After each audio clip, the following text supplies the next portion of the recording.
สบายดีสบายดีตอนเช้าเนาะตอนนี้อยู่ที่สวรรณเขตเราก็ได้กลับมาแต่เที่ยวทางใต้แล้วเนาะมื้อนี้ผู้ดีว่ามีแม่ค้าเพิ่นมาขายหยังเนาะมื้อนี้สบายดีเด้อหมกหน่อไม้เนาะโอ้คือหลายทงแท้นี่นะเด้อมุกละไม่แซ่บเพิ่นขายจังไดนี่มุกซีบ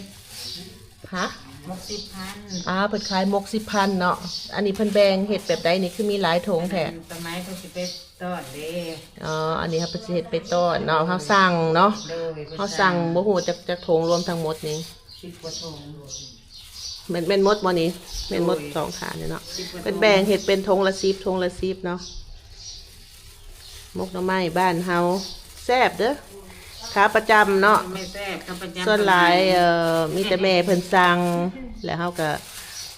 อันสมัยก่อนที่เฮาอยู่เวียงจันทน์เพิ่นก็สั่งขึ้นไปให้เฮากินด้วยกัน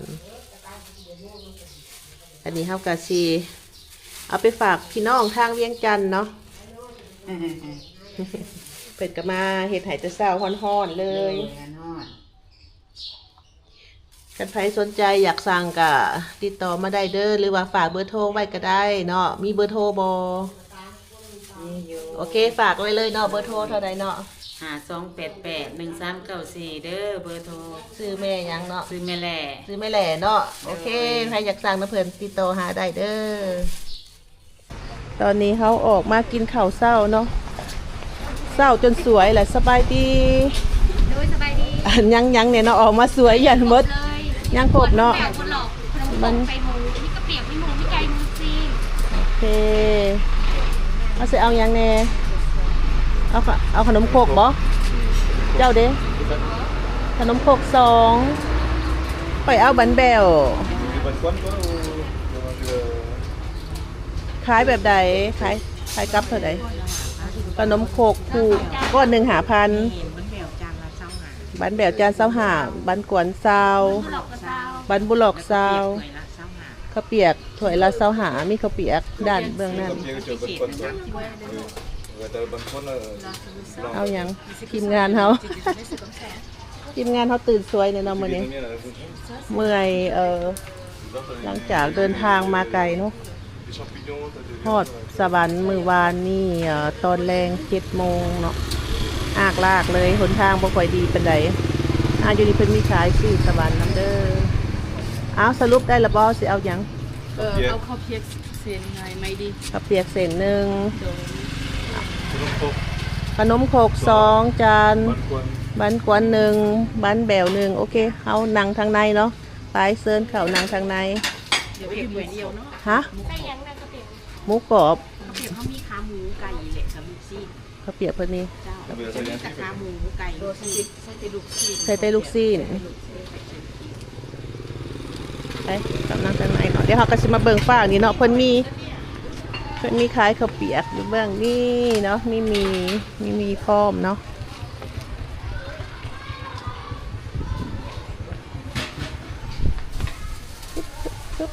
เขาอยากนั่งกินอยู่นี่ก็ได้เนาะหรือว่าซื้อกลับบ้านก็ได้เนาะแต่ก่อนเขามาเพิ่นยังบ่ได้มีบ่อนนั่งหลายแบบนี้เนาะเดี๋ยวขอสั่งก่อนเด้อเมื่อกี้เขาสั่งทางหน้าแล้วเนาะว่าข้าวเปียก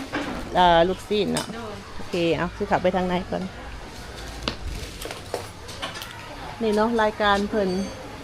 แต่ว่าบ่ฮู้ซื้อห้านเพิ่นเนาะเพิ่นบ่มีซื้อห้านเนาะแต่ว่าเฮาสังเกตง่ายๆว่ามันอยู่ทางหลังของโรงเรียนจีนเด้อใครที่กายมากกับมาแวกินได้เนาะอันนี้เฮาก็เยี่ยมนางคากินลูกสาวเฮาเด้ลูกสาวเขาสิกินยังลูกสาวเขานี่กินนมอิ่มแล้วเนาะให้มาบังนางข้างในสินะโอเคเขานางขากินเนาะนางไก่ลูกขาจักหน่อยตามมาแล้วขนมโคกเนาะขนมโคกมีน้ำแจขนมโคกลูกขนมโคกว่ามึงดูขนมโคกเล็กกะโตบ่ใส่ระวังได้นั่น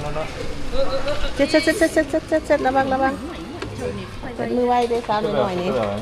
Un morceau de viande. หมัก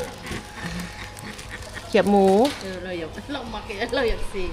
Un morceau de viande. เอากินแซ่บแซ่บนี่พวกข่อยพดอยากซีมขนมครกเนาะ4 ก้อนก้อนหนึ่ง5,000เนาะจานหนึ่งเพิ่นมี4 ก้อนกับ Ok, t'as un sao 20,000 20 000, ça fait combien? C'est à Deux toi, Mais 50 centimes 50 centimes Voilà, c'est บ้านกวนมาฮอดแล้วของเฮาแมนบ้านแบวเนาะถ้าหมักบ้านแบว c'est juste บ้าน la แบว pâte, มันเป็นเพิ่นเฮ็ดเป็นแผ่น crêpe, เนาะ des crêpes, โอ้ยน้ำแก้วฮอดบ่เป็นหยัง un crêpe. เนาะนี่ในบางบอนเพิ่นก็มีเฮาซื้อตื่มเนาะก็มีซีนแห้งใส่ให้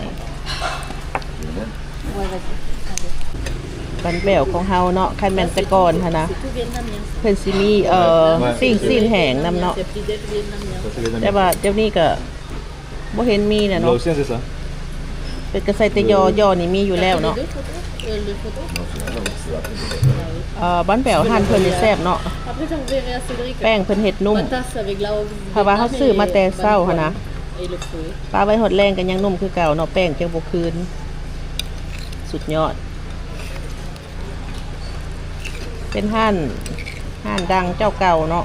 เขากินแต่โดนเลยแต่น้อยๆพุ่นถ้าแม่นแต่ก่อนหั่นบ่เขาต้องตื่นแต่เช้ามาแต่6 โมงหรือ7 โมงมาซื้อน้ำเพิ่น8 โมง 9 โมงเช้าเพิ่นก็หมดแล้วเนาะ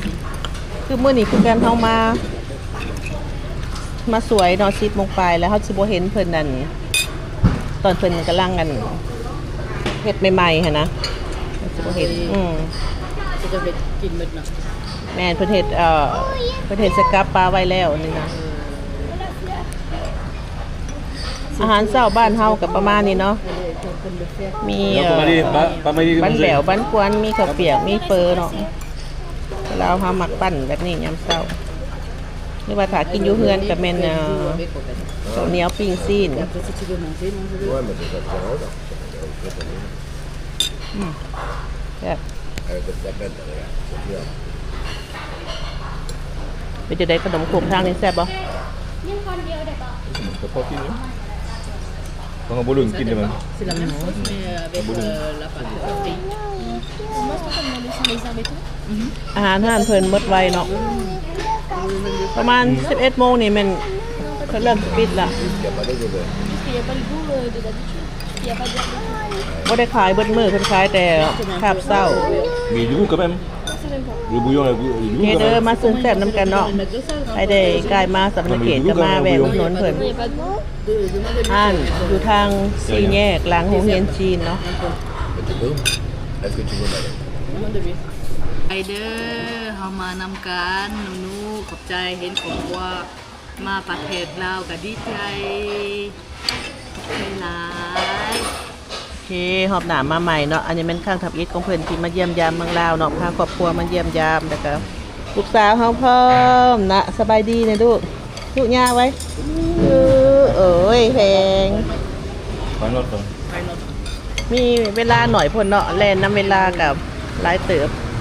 demande lui เอาไว้หอบหนาเพิ่นสิจัดการเวลาใหม่แล้วก็มาเที่ยวใหม่เนาะ Il y en a des, madame. รายการอาหารของเฮาทั้งหมด et 20 000 รวม 25 000, ก็ได้เกาะ125,000เนาะ Oh, moins de 125,000 กีบ พอดีเนาะบริทอนเนาะ voilà โอเค ไปเฮาสิไปตอนจากนี้เฮาสิออกไปโอดอฟเนาะ C'est exactement ça que j'allais สิขึ้นไปบอนโอดอฟเพราะว่าพวกเพิ่นยังบ่ทันมีเครื่องเนาะเพราะอยากได้เครื่องทีละหนึ่งซื้อเมื่อบ้าน Oui, อ่ะ on โอ ira เค après Minimark. เจอกันที่โอดอฟเด้อขอบใจตาเด้อเพิ่นเรียกเขาวเช้ามื้อนี้เนาะโอเค Je paye des พบกันที่โอดอฟเอาฮอดแล้วคกเนาะโอดอฟลาวเฮาส์ซูเวเนียร์ช้อปปิ้งเซ็นเตอร์ไปเข้าไปเบิ่งด้านในกันพาพวกเพิ่นมาซื้อของทีละหนึ่งเนาะเพราะว่ามื้อนั้นมีแต่เฮามาพวกเพิ่นมาตำหลังแหละยังบ่ทันได้โอเคสบายดี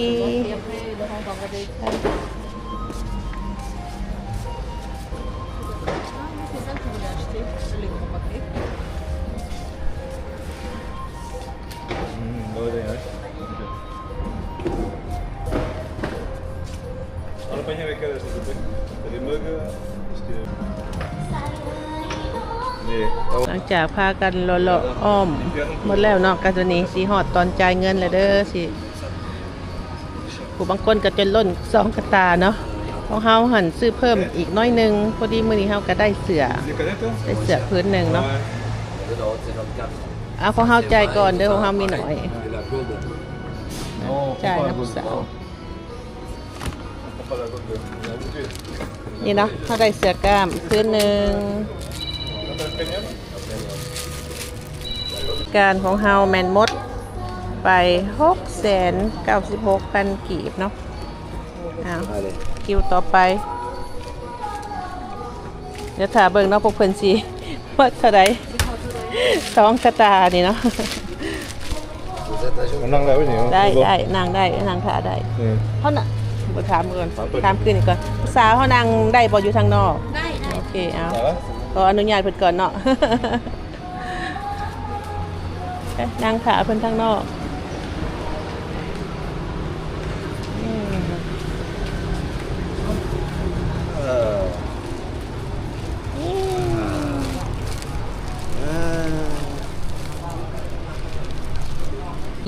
โอ้เฮาพอดีเฮาได้พ่อหมู่เฮาเนาะเพิ่นย่างมาทักทายไปดิลูกโอ้หมู่เก่าเฮาเด้อนี่เด้อสบายดีเด้อสบายดีต่อจากคลิปเก่าเนาะบางเว้นนี่เฮาถ่ายบ่สุดเพราะว่าอันน่ะแบตพอดีแบตหมดก่อนเนาะออกจากโอท็อปแล้วเฮาก็กลับบ้านเนาะมาเตรียมเครื่องแล้วก็ออกมาสนามบินเนาะตอนนี้เฮาอยู่ที่สนามบินสวรรณเขตมาส่งเนาะน้องผัวเพิ่นสิกลับเมืองเวียงจันทน์ตอนนี้เพิ่นก็กำลังเอาเครื่องเข้าเช็คอินเนาะยนต์ตอนแรงขึ้น 6 โมงนี่แหละฮอดพุ่นก็สิประมาณ 7 โมงอากาศเริ่มเย็นแล้วนี่นะหัวลมออกแล้วขาจักหน่อยเนาะเพิ่นออกมาโอ้ยได้ยินแต่เสียงไอ้น้องเนาะเพิ่นบอกดังๆ เอาแล้วเว้าค่อยๆจะไปสิเข้าหรือบ่ได้โอเคตีเครื่องฮะยังบ่ฮู้แต่โอเคอยู่เพิ่นบ่ให้เพิ่นบ่ได้ฮอด20หรอกโอเคผู้นึง12ผู้นึง15ผู้นึง21ยวนกันธรรมดาของเฮายวนกันบ่ได้เนาะเอาเท่าใดนึงเป็นสิได้เอาเพราะว่าเด็กน้อยได้แต่10ประเดโอ้อยู่คันอีร้อยได้20มันก็ได้หมดแล้วเนาะ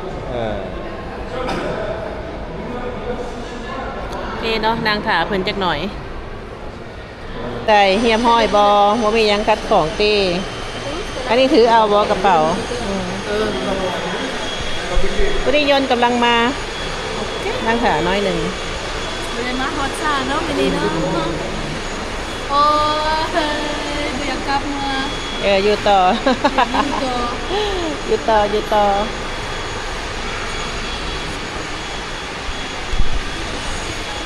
วันนี้ยนต์กำลังมาแต่เวียงจันทน์เนาะอีกเจ้าหน้าที่บอดดิ้ง